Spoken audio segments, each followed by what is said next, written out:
আসসালামু আলাইকুম।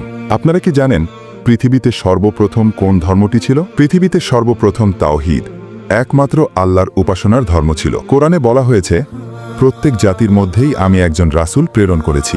অর্থাৎ আল্লাহ পৃথিবীর সব জাতির কাছে রাসূল পাঠিয়েছেন, যারা মানুষকে এক আল্লাহর ইবাদতের দিকে আহ্বান করেছেন।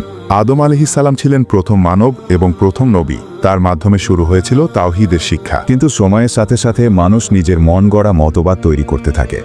কোরআন বলছে, এই মতভেদ থেকে সৃষ্টি হলো নানা ধর্ম ও মতবাদ। শয়তানের প্ররোচনায় পড়ে গড়ে ওঠে মানুষের অহংকার ও গোমরাহি এবং দুনিয়াবী স্বার্থ।